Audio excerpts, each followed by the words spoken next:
Local productions seen on Delta College Public Media are made possible with support from viewers like you. Thank you. Hello and welcome to Dateline Delta. I'm Diane Middleton from the Delta College Board of Trustees. Today we begin our 26th season of Dateline Delta.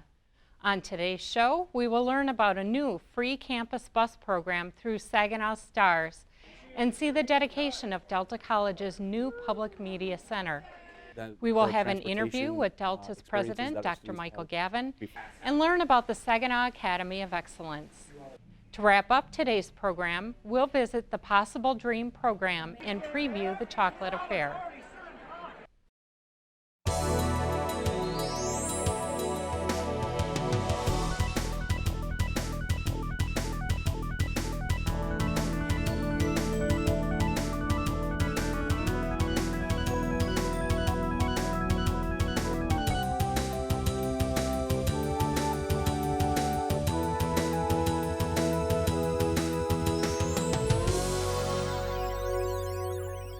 Delta College, partnering with the Saginaw Transit Authority Regional Services, or STARS, to develop Delta Direct, a free bus route from Saginaw to Delta College. To learn more about this innovative service, we talked to Christy Nelson, Director of Downtown Centers. This fall, Delta is excited about a new direct route that we have going from our downtown Saginaw Center to the main campus. It's in partnership with the STARS Transportation in Saginaw, and we've been able to work together to just really help get students to the main campus for some of our programs that we're not able to offer at our downtown Saginaw Center. STARS is participating in the Delta Direct because we know that transportation is a real limitation for people accessing education, and we believe that that is a barrier that we must tackle. So when we were approached by Delta staff to talk more about how we can work on that together, the partnership was a no-brainer for us. Schedule for the bus routes is Monday through Thursday. We have 4 round trips that the bus makes throughout the day that we coincided with our schedule to be able to hit the peak times that we have classes offered at the main campus.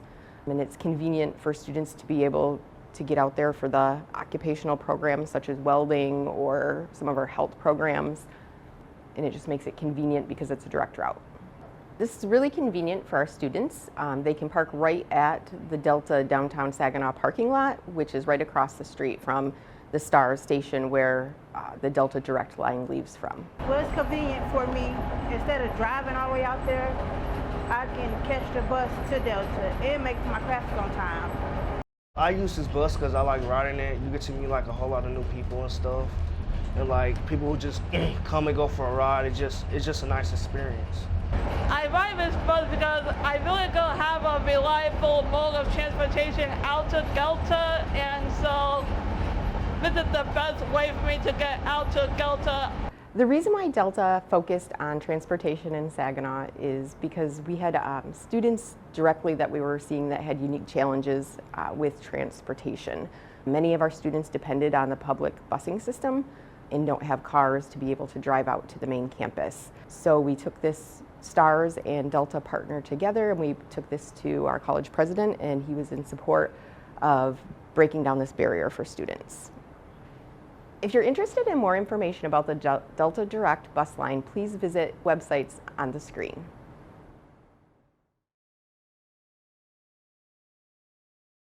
Delta College recently wrapped up renovation of its lower A wing facility, an area that now houses Delta College Public Media. To hear more about the benefits of this completion, we talked to Tom Bennett, General Manager, Broadcasting. Public media is a manifestation of public broadcasting, so public television and public radio. Our mission is the same, to inform, educate, and inspire our viewers, but we remain commercial-free and a community service. We rebranded from public television and public radio to public media because the landscape has really changed. Over the last 50 years, we've been public broadcasting as QTV and Delta College Public Radio. But now with new technology, the media landscape has changed, and we need to broaden our audience and be able to reach people where they are through streaming media. We designed the new facility so that electronic media and journalism and public media could work together, meaning that the students could be here in our area and then also work with our staff in creating public broadcasting productions and public radio productions. One of the key advantages of this renovation is now that our electronic media broadcasting program and journalism program are located within close proximity to Delta Media, including the TV station and the radio station.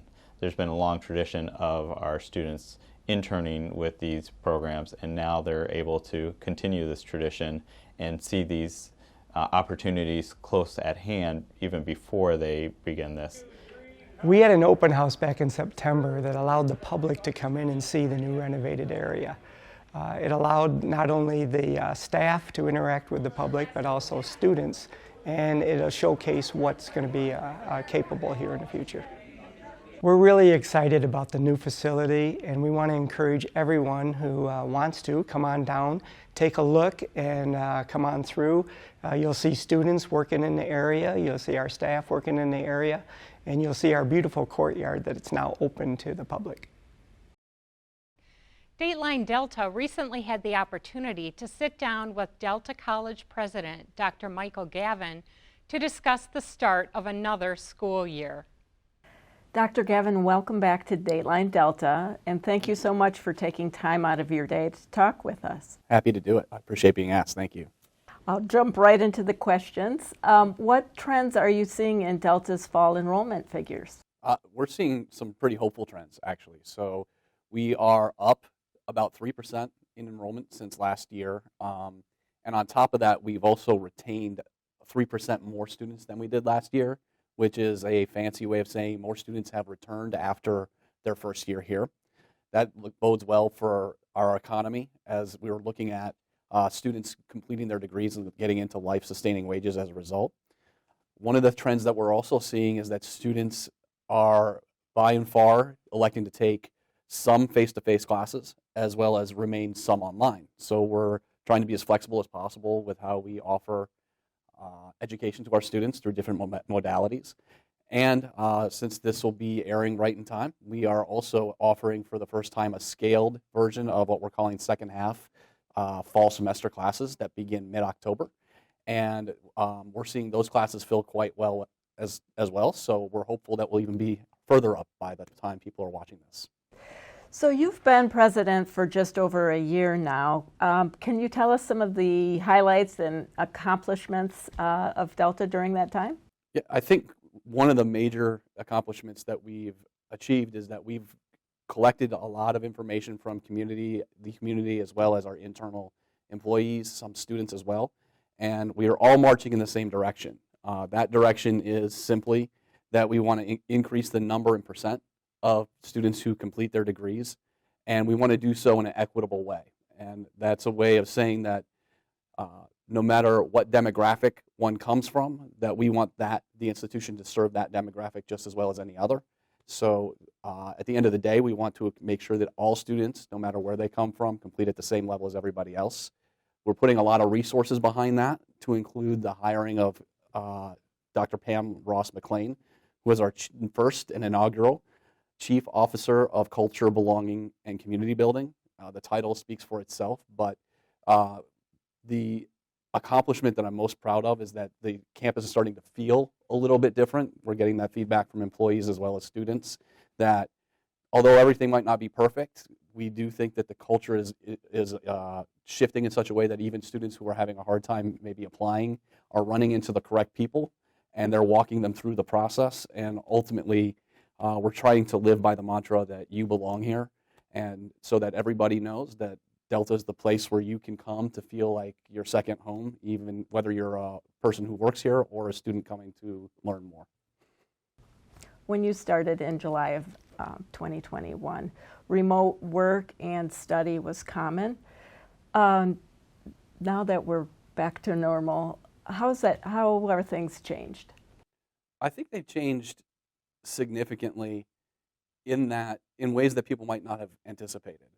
Of course, we've gotten much more innovative with the use of technology over the last couple of years, and we are seeing, like I mentioned earlier, that students are taking some online classes more. However, we are seeing a huge shift in the need that students have in their mental health. Much of the literature out there is showing, plus we're hearing a lot, that the isolationism that coupled the need to be remote has in fact increased depression and anxiety for students. I would suggest that in addition to that, we also are seeing, even among our employees, a desire to connect on a more human level more. So what I've found at Delta, I can't imagine it's that different than other places, although the news media might not necessarily make you think it, is that people actually want to be together more than they want to stay remote. There is obviously the capacity we have, and we have a new way of looking at work to think about maybe one day a week you can work remotely from home with certain caveats allowed. But at the same time, we're seeing that the need to be in the classroom and in meetings physically is there, and that people are innovating and creatively thinking much more when they're face-to-face than otherwise. And so I guess I would answer your question to say we've learned a lot, and we've learned a lot about being just a human being and creativity, that some of the things we took for granted pre-COVID are no longer taken for granted in the same way. So you've had the opportunity in the past year to meet with community members and community leaders. What are some of the things that you're hearing that they're looking to Delta College to assist them with? That's a good question. So, by and large, the answer to that question is workforce. The region in general is seeing a significant decline in population, and the desire to have different kinds of companies come in to the region and subsequently have workers trained for those companies is something we hear about often. On a more granular level, what that means is many companies are looking for educated students who can be on teams, who can communicate well, and can be trained a little bit prior to getting to a company. We are in a unique position in that we serve 3 counties, each with its own identity. And within those counties, there are pockets of their own identities. And so we're hearing, especially in some of the areas that are more urban, a desire to make sure that we're training for the workforce that is more skilled trades. And then we're also starting to work out further from those urban areas into a rural education sphere, and trying especially to talk to some of the high schools about what is needed in order to offer those students who are in high school in the rural areas more of a college-going culture that is not necessarily existent all over the place. And I'll sort of close with, we are uniformly also hearing the need to articulate the value of what a community college offers, especially in the current context in which the idea of higher education is being challenged in terms of its value.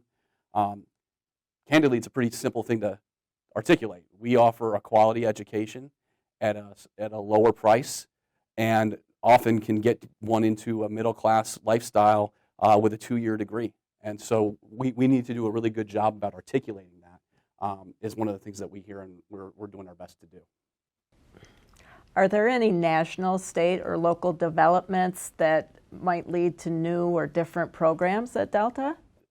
A good number, actually. Probably the most prominent, and I'm sure many people in the region have heard about, is the CHIPS Act. We are still learning about what the CHIPS Act actually means for this area. And you know, I'm a college president who has history in American studies, so I'm talking to you about this without necessarily the disciplinary background to do so. But the semiconductor arena is one that will be seeing a lot of money coming in from the federal government for us to expand semiconductor production. So that has to do with people's cell phone, anything from cell phones to batteries. Groups like Hemlock Semiconductor and SK Siltron, which are both in Bay City and Saginaw, respectively, are probably going to be significant recipients of those monies. And so we're in constant contact with them lately of how we can bring people who are already in these areas that we work in to get jobs at a middle to higher class income through training at Delta. That's going to be probably the most major initiative that will be impacted by federal or state funding, but I'll say two more programs that are really important that we're seeing development in. One is early childhood education. We're seeing about $50 million coming from the governor to enhance what early childhood education can look like in Michigan.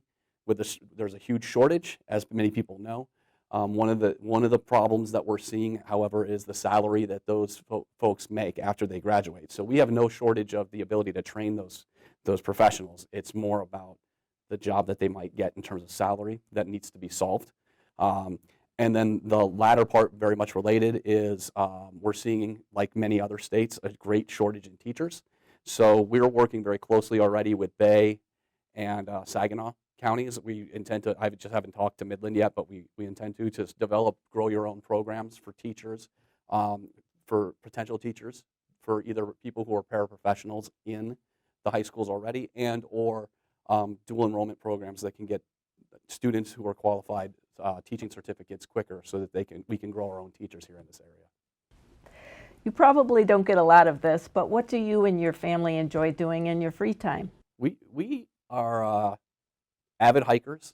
We like to do a lot outdoors. My wife and I are both gluten-free because of different diseases that we have, but we are huge foodies, so we try to explore. We've been exploring all over the state of Michigan to find different ways to eat food that we love. So we generally, I guess one could say, we eat and then we hike, and we try to make those balance out pretty well. But otherwise, we run around after our children who keep us on the ball, but have really enjoyed the transition to this area and have found a lot of great community and hope to grow here even further. Well, it's been wonderful to have this chance to talk to you. Thank you so much. I appreciate it. Thank you very much, Dan. Through a unique program, Saginaw Academy of Excellence is offering its students an opportunity to take college classes while still in high school. To hear more about this dual enrollment program, we spoke to Shelley Robbie, Dean of Student Success. The Saginaw Academy of Excellence is a program that really came about with three key leaders of our area. Dr. Gavin, our president, Dr. Roberts, superintendent of Saginaw Public Schools, and Dr. Mitt Foley, assistant superintendent of Saginaw Schools. It's a program that we really want to bring inclusive support for students within Saginaw Public Schools, an opportunity to take college classes through a dual enrollment program. This academy provides the opportunity for these 29 students to earn 32 credits over the next 2 years of their junior and senior year of high school. And then we are going to encourage them to attend one more year at Delta after they graduate high school with the hopes of them earning an associate's degree. And ultimately, we would like to help them transfer to a university to earn a bachelor's degree. One of the benefits of the Saginaw Academy of Excellence is the no cost to students or their families for the 32 credits that these students would earn through their junior and senior year of high school. Another opportunity is that our college credits will transfer to a university or college of their choice after they leave Delta College. Another opportunity is that we're providing these college classes really close to the proximity. We have students coming from Saginaw Arts and Science Academy, Arthur Hill, and Saginaw High, and so we're offering these courses right down at our Saginaw Center. We also provide a lot of skills outside of the classroom, some of those non-cognitive skills. We want to help develop their career mindset. We want to help develop their civic engagement and just social responsibilities. So a lot of our Friday sessions will just talk to them about who they want to be, where they want to go, and empower them as leaders in their community and as students so they can help their fellow peers just grow personally. The 29 students that participate in the Saginaw Academy of Excellence do get to the Saginaw Center at 8 a.m. They are there till 9:25 Monday through Thursday, learning in the classroom. Depending on what courses are that semester, they take 2 courses a semester. And then on Fridays, they're also with us from 8 to 9:25. That's where some of those other skills are developed, the non-cognitive skills that I talked about earlier. The Saginaw Academy of Excellence is designed to close opportunity gaps for students that have traditionally been underrepresented in college. I am fortunate enough to teach the first cohort of Saginaw Academy of Excellence students, and I will say it has been a joy. The students are eager to learn, they're curious, and I would love it if the students gained confidence in themselves and if they developed an intellectual curiosity and started to think about all of the possibilities for their futures. Delta College is so proud of the Saginaw Academy of Excellence and the fact that we launched it this fall. It's with the hard work of Dr. Roberts, Dr. Foley, and Dr. Gavin and the team. And with that, if you're interested in wanting to be a part of the Saginaw Academy of Excellence for fall of 2023, I encourage any parent or high school student hearing this to reach out to your high school counselor at the Saginaw Arts and Science Academy, Arthur Hill, or Saginaw High, and we look forward to serving you in the future. The Delta College Possible Dream Program helps middle and high school students who are considered at risk stay in school and work toward the goal of attending college. The program is dedicated to the idea that every student deserves a chance at success. To learn more about this worthy endeavor, we talked to Lindsay Bryce, Possible Dream Coordinator. The Possible Dream Program is a program for students in grades 6 through 12. Students who are academically gifted, but who may have some sort of challenge that makes them think that college might not necessarily be an option for them. The program is designed so that we support them as they work towards high school graduation and consider their higher education opportunities after high school. Possible Dream is celebrating 30 years of supporting students, and in that time we have worked with over 2,400 students. To keep students engaged in the program as well as in their academic pursuits, we offer a wide range of activities and events, and those include anything from summer camps focused on art, technology, even career and technical education. We also offer report card rewards so that their academic efforts are rewarded. And we work with several community organizations and partners to also make sure that those activities are representative of Saginaw Bay and Midland counties and the resources we have to offer. Students are nominated, usually by a teacher or counselor or principal at their school, but someone in the community, like a family friend, can also nominate a student for the program. There's an application process, and through that process, the things that we look at are the academic abilities and achievement, but also socioeconomic factors and any other challenges that might hinder students from dreaming of a college education. There is no cost to students in Saginaw Bay and Midland counties. The Possible Dream program has helped many students succeed and go on to college. 78% of our participants through the year 2014 went on to earn a bachelor's degree. The community has been very supportive of the program. In fact, the biggest fundraiser is a chocolate affair, which is a huge party that boasts great food and delicious desserts. And all of the funds raised support the Possible Dream program and make all of the mentorship and activities possible. Please join us at the Delta College Foundation's A Chocolate Affair, taking place Thursday, November 3rd at Horizons Conference Center in Saginaw. By attending A Chocolate Affair, you're supporting Delta's Possible Dream program to help area youth stay focused on their studies and achieve their dreams of attending college. Visit delta.edu/chocolateaffair or call 989-686-9224 to purchase tickets. See you at Horizons Conference Center November 3rd for A Chocolate Affair. The Possible Dream program has been very successful in helping students in Bay, Saginaw, and Midland counties achieve their dreams of attending college. If you'd like more information about the program or A Chocolate Affair, please visit the website on your screen. I'd like to thank Lindsay and the rest of her crew for the work they are doing to help the success of these possible dream students and encourage everyone to attend this year's Chocolate Affair. Now, let's see what's on the Dateline Delta calendar of events. The Delta College Planetarium is hosting a series of shows during the month of October. For more information about these shows and events happening at the planetarium, visit their website at delta.edu/planet. Delta College is hosting the next President Speaker Series on Thursday, October 6th at 10 a.m. and welcomes Dr. Jelani Cobb. The presentation, entitled Action, discusses race, history, politics, and culture in America. The event takes place in the Lecture Theater.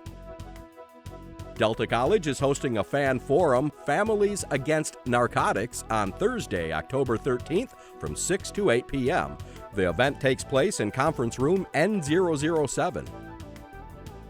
For further information on these events or other campus activities, contact the Office of Marketing and Public Information at 989-686-9490 or visit our website at www.delta.edu. Well, that wraps up our show.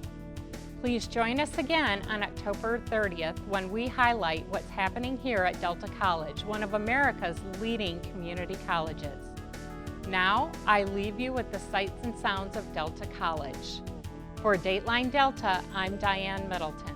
Thanks for watching.